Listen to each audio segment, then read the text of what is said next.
कैसा लग रहा है आपको इतने जी। एक्सपीरियंस्ड पुराने पाकिस्तान में? घसीट घसीट के उन्होंने वो जो पुराना था उसकी भी ऐसी तोड़ फोड़ की है। और पेट्रोल कीमत पे अफगानिस्तान ने 0% इंक्रीज किया है। इमरान खान के वक्त कोविड क्राइसिस रहता, हिला के रख लेकिन लिया उस वक्त तो आप फाइनेंशियल ही क्राइसिस। तनकीद वैसे करते थे। एक था मरियम औरंगजेब करते थे, ऐसा शक्ल बना के मेकअप उतार के 8 रुपए। में शर्म नहीं आई?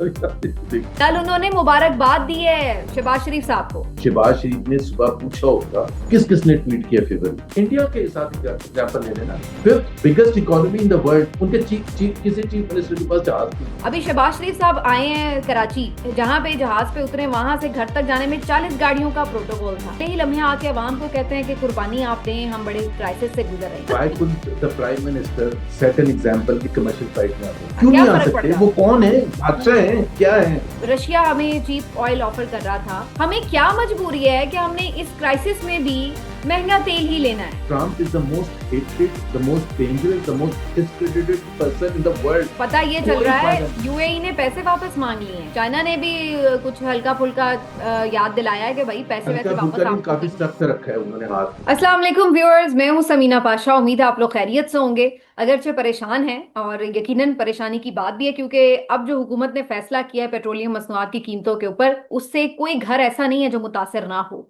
कोई ज्यादा होगा कोई कम होगा, लेकिन मुतासिर हर शख्स होगा। बहुत तनकीद हो रही है सोशल मीडिया पर, इस पे बात भी हो रही है कि क्या इतना ही इजाफा नागुजीर था, क्योंकि हुकूमत तो यही कह रही है कि जी हमारा क्या कसूर है, आलमी मंडी में तेल की कीमत बढ़ गई है। लेकिन आज बीबीसी का भी आर्टिकल आया जो बता रहा है कि हुकूमत पर लीटर फ्यूल के ऊपर कितना ज्यादा टैक्स ले रही है। तो आखिर ऐसी क्या मजबूरी है इस हुकूमत की? बाकी ममालिक किस तरह मैनेज कर रहे हैं इस सारे क्राइसिस में? ये तमाम वो सवालात हैं जिनके जवाब यकीनन आप जानना चाहते हैं। और इसके लिए आज हमारे साथ मौजूद है मोहम्मद जुबैर साहब। एक दफा फिर हमने उन्हें जहमत दी है। आपको पता है मीशत पर भी उनकी गहरी नजर है, और हुकूमतें जब चलती हैं तो उनके असरार और रमूज भी अच्छे से समझते हैं। तो उनसे जरा जानने की कोशिश करते हैं कि हुकूमत की ये जो एक एक्सप्लेनेशन है वो कितनी जस्टिफाइड है। बहुत शुक्रिया आपका जुबैर साहब, आपने आज फिर हमारे लिए वक्त निकाला। कहिए, कैसा लग रहा है आपको इतने जी। एक्सपीरियंस्ड पुराने पाकिस्तान में? हमें कहा गया था हाँ, वेलकम टू मेरा पुराना ख्याल है पाकिस्तान। वेलकम टू पुराना पाकिस्तान। वो 4 साल पहले आ गया था पुराना पाकिस्तान, लेकिन वो घसीट घसीट के उन्होंने वो जो पुराना था उसकी भी ऐसी तोड़ फोड़ की है कि अब तो कुछ बचा नहीं है। मैं मतलब फ्रैंकली स्पीकिंग कहते हुए अच्छा नहीं लगता, but Pakistan economy is on the brink of disaster, collapse. ये सही बात। रियलिटी है 4 साल के बाद। किसी चीज पर भी उठा दे, लेकिन जाहिर है ये जो पेट्रोल के हवाले से आपका पहला सवाल है, और ये जो इसमें बहुत से सवाल उठते हैं कि जी मिसाल के तौर पर 2 हफ्ते इन्होंने पेट्रोल प्राइसेस नहीं बढ़ाए। ये हमें बताया गया, वजीर आजम साहब आए और उन्होंने कहा कि जी हुकूमत खुद बोझ उठाएगी। 2 हफ्ते की मतलब हर रोज आप टीवी पर देखती थी कि जी वो बैठक हो रही है, और फिर एक बैठक प्रेसिडेंसी में भी हो गई, और पूरे दुनिया जहां से लोगों को बुला लिया। पूरी सबको कह रहे हैं कि वर्क फ्रॉम होम और ऑनलाइन करें, और सारे चारों सूबों के और गिलगित बल्तिस्तान के भी चीफ मिनिस्टर्स को भी बुला लिया, आजाद कश्मीर के भाई।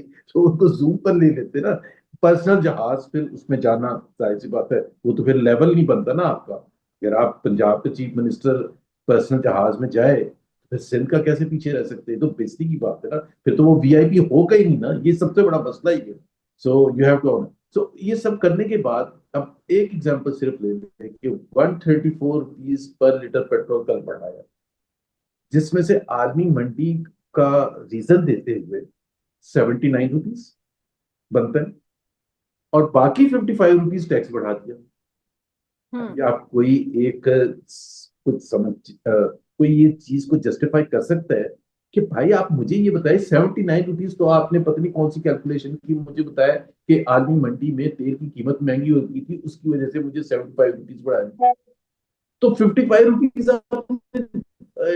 उसका ये टैक्स क्यों बता रहे बढ़ा हैं कि दिया? वो डीजल पे नहीं पेट्रोलियम लेवी बढ़ाया क्यों? ना टैक्स। वो कह रहे डीजल पे टैक्स नहीं तो बढ़ाया, मेरा डीजल उसमें वाले क्या भी इसमें कसूर है डाल भाई? दो। ये भी बड़े स्मार्ट है। कंजम्पशन मेन किस में होती है? पेट्रोल में होती है। हाँ, सबसे ज्यादा डीजल हर पेट्रोल शख्स में तो होती नहीं है ना यूज करता। कंजम्पशन। हम्म। हर शख्स तो नहीं यूज करता। ये बड़े स्मार्ट खेलते हैं। ये समझते हैं कि बाकी सारे इतने बेवकूफ है, और ये सारी जो दो चार हैं इनके इर्द गिर्द जो होते हैं, ये सबको बेवकूफ बना देंगे जी। क्रॉस सब्सिडी कर रहे हैं। भाई क्रॉस सब्सिडी नहीं कर रहे, आप पेट्रोल में लोगों को मार रहे हैं, सीधा सीधा मार रहे हैं। और फिर दूसरी चीज ये है कि बहुत से सवाल उठते हैं कि भाई पाकिस्तान में अगर ये है, और उसका इशू क्या है, क्यों आपको पेट्रोलियम लेवी, भाई डीजल में भी नहीं बढ़ाया, आपको बढ़ाना भी नहीं चाहिए। इधर जो आप बढ़ा रहे, पॉइंट ये है कि आपका जो एफपीआर है, जो उसके चेयरमैन है, जो बहुत फेवरेट है प्राइम मिनिस्टर ऑफ पाकिस्तान, वो 14.1 trillion rupees budget tax revenue target था साल का, उससे 800 बिलियन पीछे, 800 बिलियन। अगर वो ये 9 महीने में, अगर आप वो 800 बिलियन, आप सबीना आप सोचें कि अगर वो कलेक्ट किया होता, जो आपका आपने खुद टारगेट बनाया था, मैंने और आपने तो नहीं कहा था, आपने कहा था ये टारगेट है, और आपके मुताबिक इकोनॉमी भी बड़ी जबरदस्त चल रही है, तो जब इकोनॉमी जबरदस्त चल रही होती है तो ऑटोमेटिकली टैक्स कलेक्शन होती है उसकी वजह ठीक। से, जितनी ज्यादा आपकी इकोनॉमी। तो 800 बिलियन, आप वजीर आजम साहब ने पिछले 2 हफ्ते कहा कि 126 बिलियन के सब्सिडी हुकूमत ने दी है, यानी कि हुकूमत ने बर्दाश्त की 126 बिलियन। वो 800 अगर आपकी किटी में पड़ा होता तो आप कितनी देर तक पब्लिक को वो बेनिफिट दे सकते थे। सो नाअहली किसकी, इनकम कॉम्पिटेंस किसकी, करप्शन किसकी, हुकूमत पाकिस्तान की, एफबीआर की, और सजा किसको, पाकिस्तान के अवाम को, कि जी हमने वो टैक्स कलेक्शन भी करना है। भाई ये तो बड़ा अजीब सी फॉर्मूला है आपका, आप वहां ना कलेक्ट, अपना काम पूरा ना करें और अवाम पर सारा बोझ लाते हैं। तो एक तो ये है कि दिस इज अनएक्सेप्टेबल कि आपने इतना ज्यादा जो टैक्स बढ़ाया है, या इतना ज्यादा आपने पेट्रोल बढ़ाया है। अब दूसरी बात क्वेश्चन होता है कि भाई बाकी कंट्रीज क्या कर रहे हैं, कि उसी खित्ते में जो हम हैं, क्योंकि वो भी उधर ही से पेट्रोल लेते हैं, जिन ममालिक से हम लेते हैं, बांग्लादेश है, इंडिया है, श्रीलंका है, नेपाल है, अफगानिस्तान है। आपको पता है डीजल की मद में और पेट्रोल की मद में अफगानिस्तान ने 0% इंक्रीज किया है, ये पिछले जब से वॉर शुरू किया, जीरो, बल्कि थोड़ा सा कम किया है। इंडिया ने भी सब्सिडी दी है। पाकिस्तान ने कितना, इंडिया ने कितना किया, इंडिया ने भी जीरो किया, बल्कि उनका जो टैक्स था ना, वो थोड़ा सा उन्होंने कम किया है, वो था ही बहुत कम। उनके उनके पाकिस्तान के रुपीस के हिसाब से 10 रुपए था, वो 9 रुपए कर दिए, बट कम किया, because they don't want to pass on this to the people of India. Bangladesh का कितना है, बांग्लादेश ने को 12 या 13% इंक्रीज किया, श्रीलंका ने को 14% इंक्रीज किया। आप 72% पेट्रोल इंक्रीज कर दिया आपने उठा के, आपने 88% इंक्रीज कर दिया डीजल में। तो मतलब आप मुझे श्रीलंका एक्सप्लेन जो करें, और उसका डिफॉल्ट कर रीजन गया क्या, था, वहां पे इस वक्त पाकिस्तानी रुपीज में 406 नेपाल, रुपए बनता है। वो डिफॉल्ट कर गया था। नेपाल, नेपाल नेपाल का में आप बेहतर देखो है। ना नेपाल में जी, तकरीबन 322 रुपए बन रहा है, जो पाकिस्तानी 322 रुपए जी पाकिस्तानी पाकिस्तानी रुपीज रुपीस के के हिसाब हिसाब से। से। हालांकि अभी हम ये तो मैच नहीं कर आप, रहे कि वहां पे इनकम पर कैपिटा इनकम कितनी है, उसको हम अभी एक तरफ रख रहे हैं अच्छा कि वो हर पर मुल्क में कैपिटा का भी एक है एग्जैक्टली समीना, हम्म पर कैपिटा का भी है। अगर आप पर कैपिटा से तवाजन करेंगे ना, यस कि वो कहते हैं कि जी अमेरिका से ना फिर तो करें, डिफरेंस ही उनकी बहुत ज्यादा कंपनी बन ज्यादा या जाएगा ना। कम। हाँ। Pakistan is the second worst in the world after Ethiopia, ये पर कैपिटा कंपैरिजन, जी। Second worst in the world.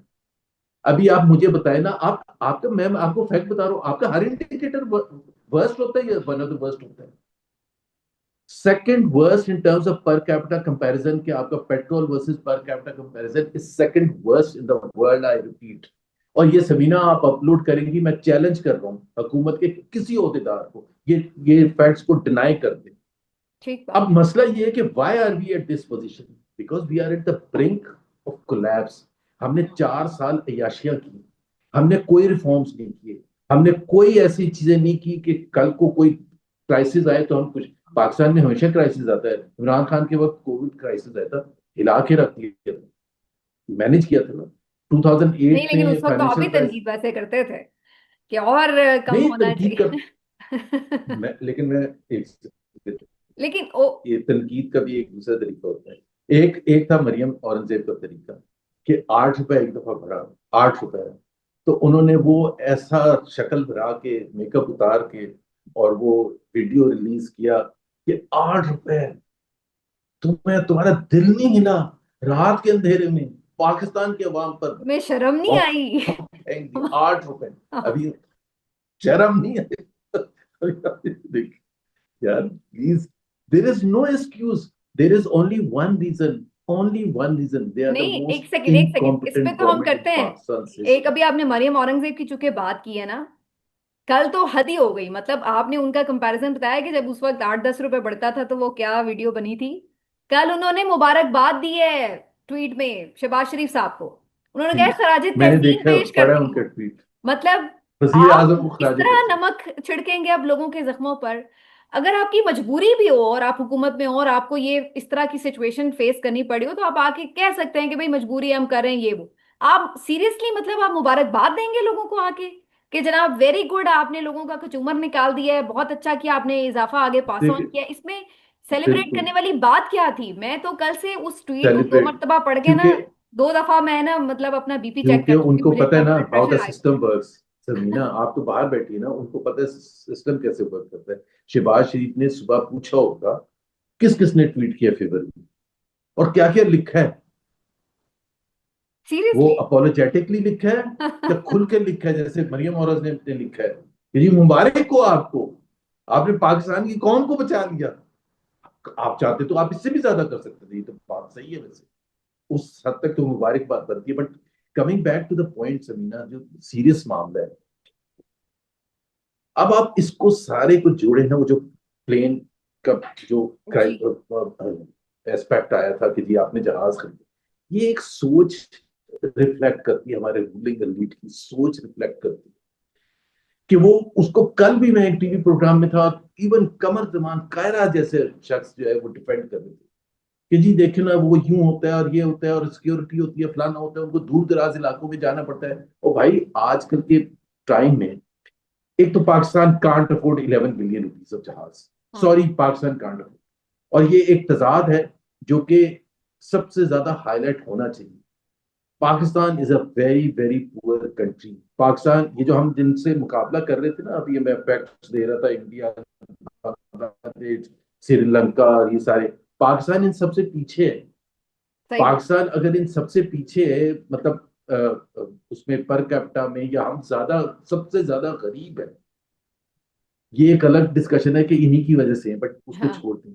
अगर पाकिस्तान एक पुअर कंट्री है, तो पाकिस्तान की जो रूलिंग एलीट है, जिसमें ये सारे हमारे पंजाब की हुकूमत हो, सिंध की हो, फेडरल हुकूमत हो, सेनेट हो, nation, they live for better life, हर लिहाज से, मीट ऑफ कास्ट के हवाले से, अपने ऑफिस के अखराजात के हवाले से, हम्म। प्रेसिडेंसी के या प्राइम मिनिस्टर हाउस के अखराजात के हवाले से, शान शौकत के हवाले से, जितने बड़े घरों में और महलों में रहते उसके हवाले से, they live better than any rich European leader.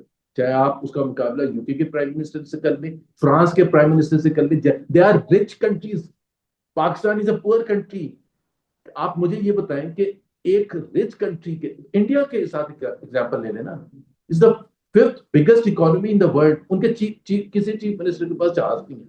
सही बात। यूपी कितना जिनकी बड़ा सूबा गाड़ियां है। वो लोग यूज करते हैं आने जाने में, यहाँ तो हमारे जो ब्यूरोक्रेट्स हैं उन्हीं की जो शहाना मालो दौलत और शानो शौकत है वो मान नहीं है। यहाँ तो बड़ी गाड़ियों से यानी नीचे वो नहीं उतरते हमारे ब्यूरोक्रेट। आप तो फिर मिनिस्टर्स की बात करें, मिनिस्टर्स तो फिर बिल्कुल ही कोई अलग मखलूक है।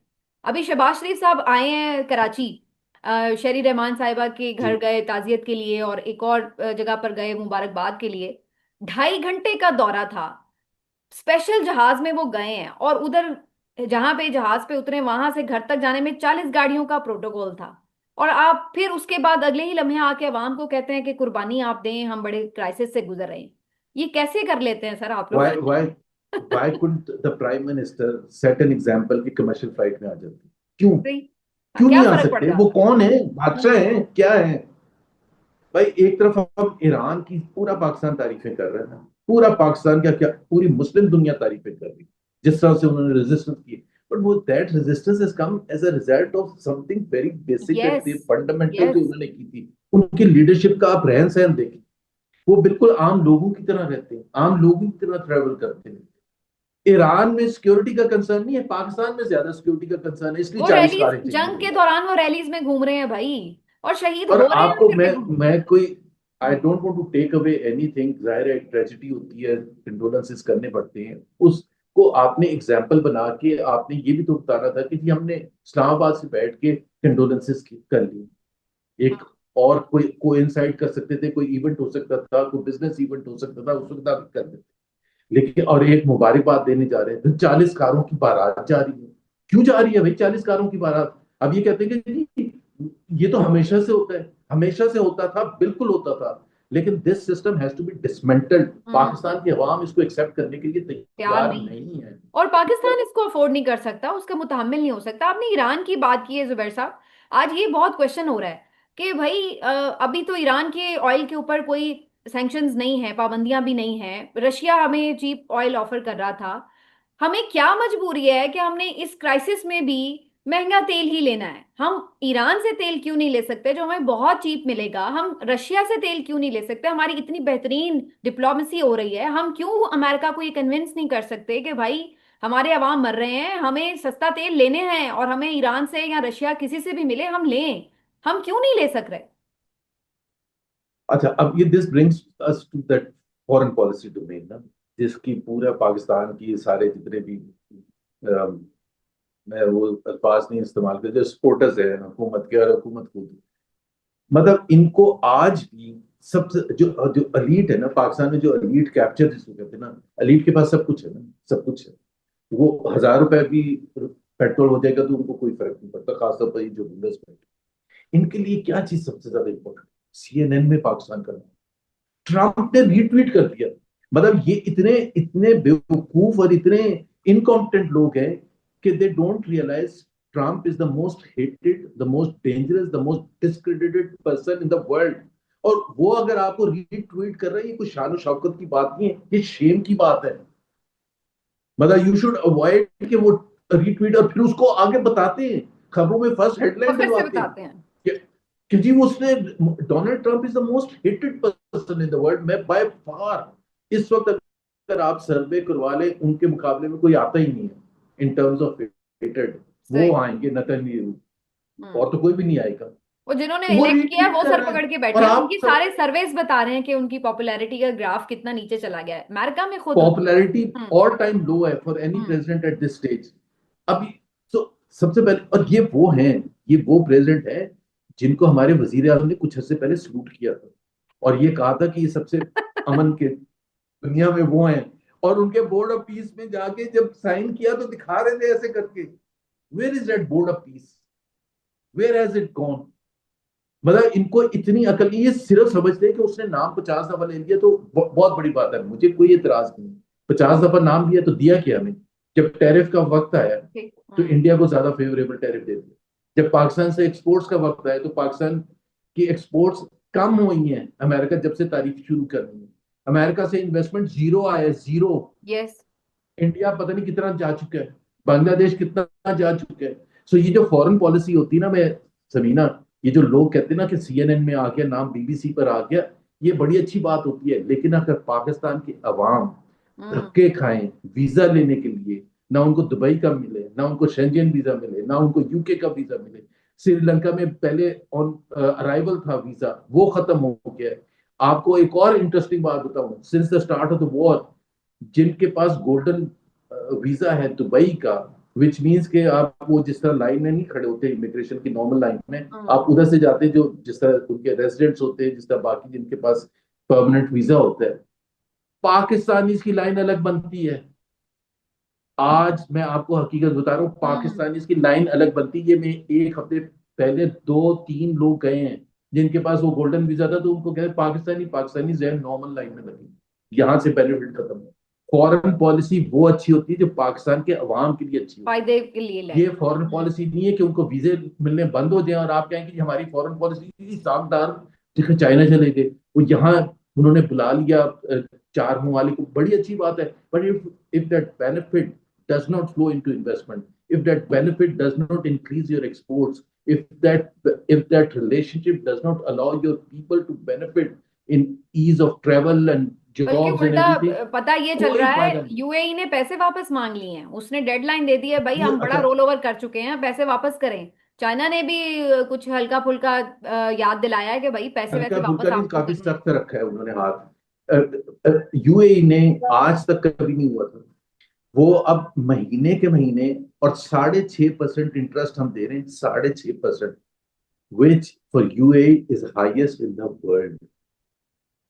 मतलब आप अच्छा। सोचें, उस पर भी वो कहते महीना, अब जाके उन्होंने एक ब्रेक्स लगा दी यूए ने, जो लेटेस्ट खबर है कि जी अप्रैल के बाद हम वो एक नहीं करेंगे सच। बिकॉज ये जो हम एक्चुअली हम इतने मासूम है ना, कि सारे अरब वाले मुसलमान वाले के एक साथ बैठ जाए, भाई ऐसी कोई हकीकत है ही नहीं। ईरान और सऊदी अरेबिया के सख्त इख्तलाफात है, सऊदी अरेबिया और यूएई के सख्त इख्तलाफात है।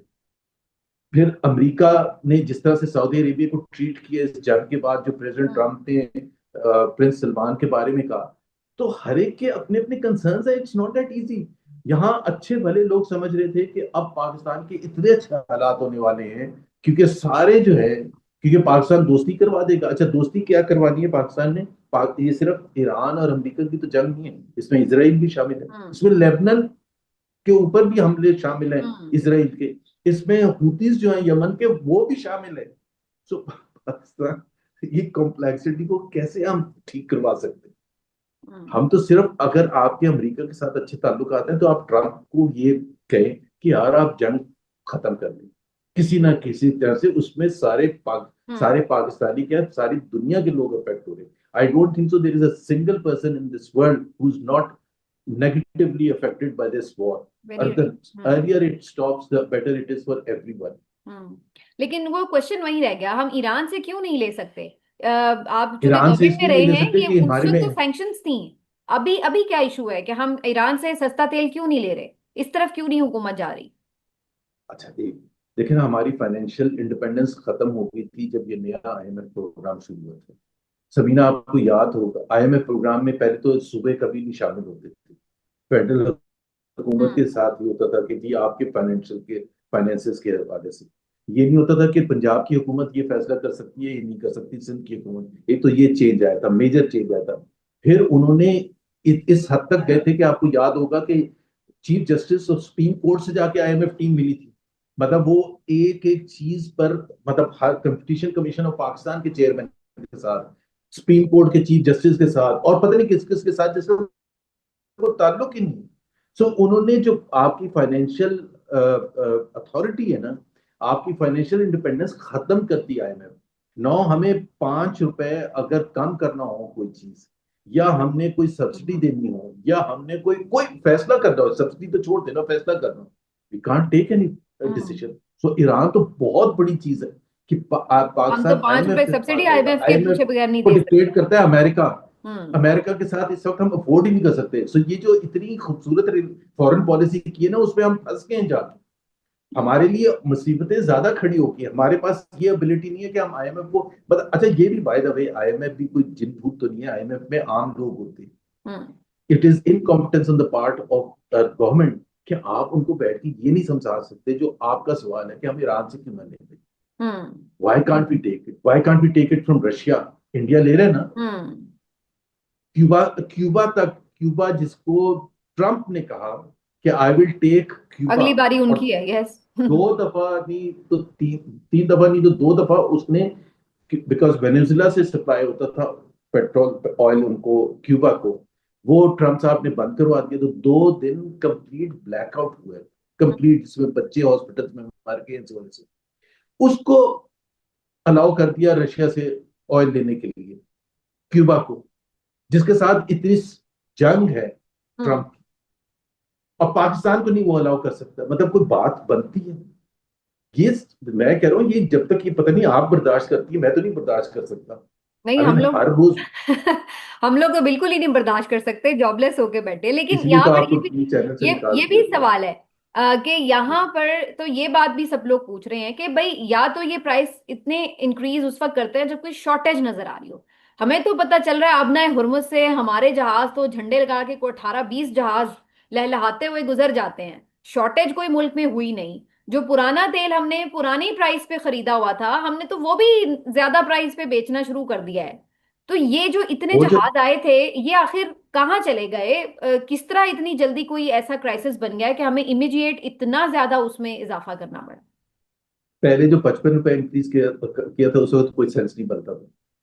वो सीधा सीधा तकरीबन 100 बिलियन रुपए का फायदा आपने ऑयल मार्केटिंग कंपनीज को दिलवा दिया। जैसे ये शुगर माफिया है ना, जैसे आपका गंदम का माफिया है, वो 300 बिलियन के पिछले 1 साल में दोनों सेक्टर्स में आपने फायदा पहुंचाए उनको, ओनर्स को, शुगर मिल ओनर्स आपको पता है कौन है। और ये मेरी रिपोर्ट नहीं है, ऑडिटर जनरल ऑफ पाकिस्तान ने सबमिट की थी हम्म। पार्लियामेंट्री कमेटी में कि 300 बिलियन ओवर प्रॉफिट कमाया है, over and above the normal profits, as a result of जो इंक्रीज, अब normal increase in sugar prices हुई by the sugar owners. Owners कौन है?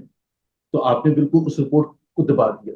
गंदम का क्राइसिस हुआ, 300 बिलियन की हेर फेर होगी आपने। भाई हेर फेर तो ये होती है ना कि मेरी और आपकी, और चले मेरी और आपकी तो छोड़ दें, पाकिस्तान के गरीब लोगों की जेबों से पैसा निकला और किया किन की जेबों में। अब इन्होंने आपने 55 रुपए, कि ये फॉर्मूला होता है। पर इस किस्म के माहौल में आप dam with your formula, why can't you से कि यार अवाम को क्यों इतना बुरा मार रहे हैं? 55 रुपए ऑयल मार्केटिंग कंपनीज के जी वो ऊपर नीचे होता है, एडजस्टमेंट हो जाती है। These are abnormal conditions, this is not a normal condition कि हम्म। जिसमें आप ये के ऊपर नीचे होता है। जब वो नीचे होगी प्राइसेस तो उस वक्त उनको एब्जॉर्ब करना पड़ेगा, वो जब होगी हम देखेंगे। For now government should have insisted कि no benefit to the oil marketing companies, simple as that. इसमें कौन सा फॉर्मूला आपने चेंज करना है? कौन सा बड़ा डिसीजन लेना है? ठीक। आपने उनको उनकी जेबें भर दी फॉर व्हाट? वो तो मजे में है। तो ये तो बिल्कुल हुकूमत जो है ना, एक्चुअली ये खुद उस अशराफिया का हिस्सा है, खुद उस माफिया का हिस्सा है जिसको ये रिप्रेजेंट करते हैं। उनको कभी छेड़ ही नहीं सकते। हम्म। आप कह रही हैं कि वो आप अमेरिका से जाके इजाजत ले लें या IMF को में आंखें डाल के देखेंगे जी हम ये प्राइस इंक्रीज नहीं करेंगे, ये इतना टैक्स इंक्रीज नहीं करेंगे।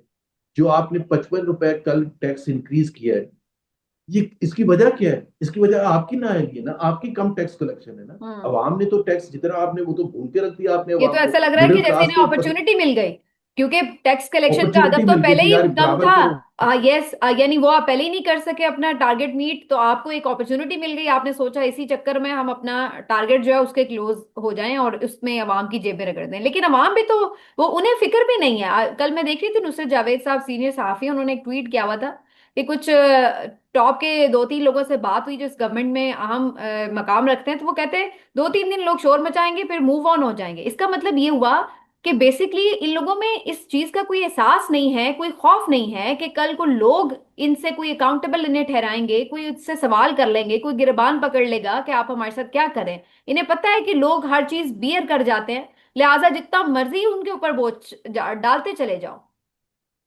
एक्चुअली इसमें जो लोगों का नहीं है कसूर। देखिए ना, लोगों को एक चाहिए होता है, रिप्रेजेंटेशन चाहिए होती है। जिस तरह लंदन में अभी, US में लास्ट संडे 90 लाख लोग निकले, 50 की 50 स्टेट्स। हम्म। तो एक कोई ऑर्गेनाइजेशन होती है ना जो मैनेज करती है, इंडिविजुअली मैं और आप तो नहीं अब चले बाहर निकलते हैं।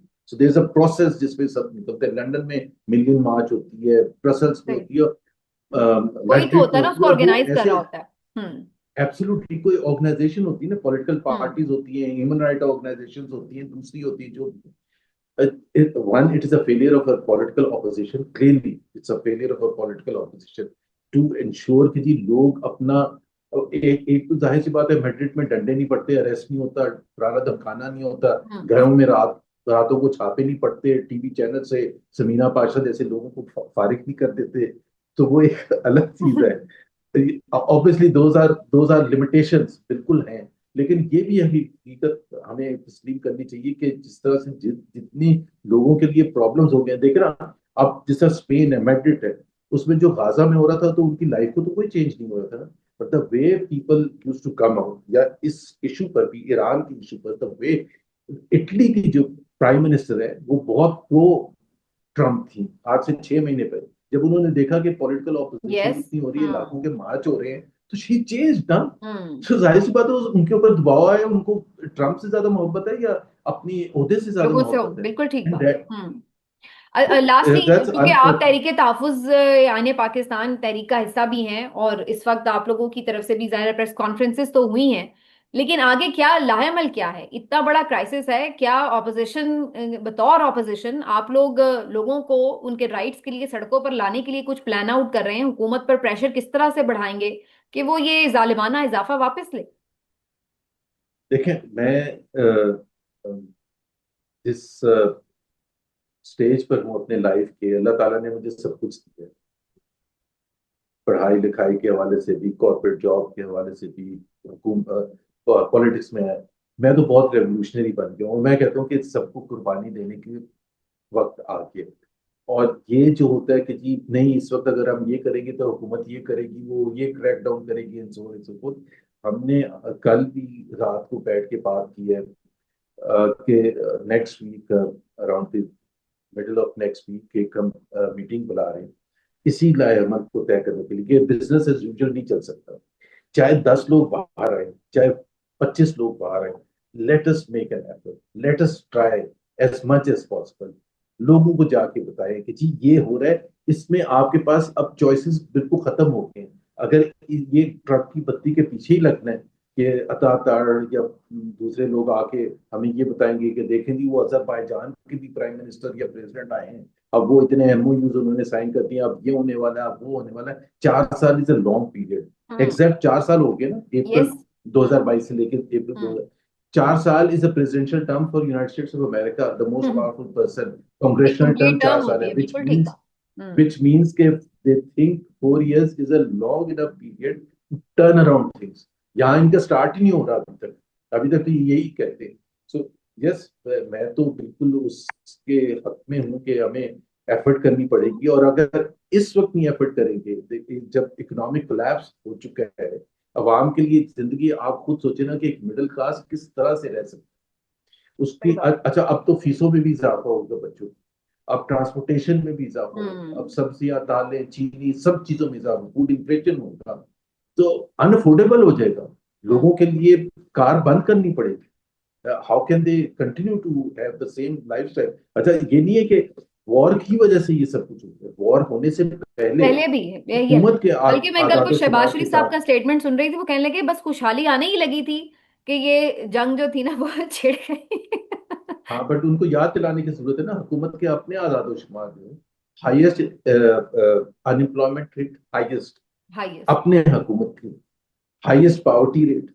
और ये तो मैं हुकूमत के बता रहा हूँ, वर्ल्ड बैंक के जो है वो तो बहुत ही ज्यादा खराब है। ये जो इंडिपेंडेंट हफीज पाशा वगैरह जैसे है, वो अनएम्प्लॉयमेंट 24%, 25% कहते हैं, ठीक या है। 45% पावर्टी लाइन से नीचे।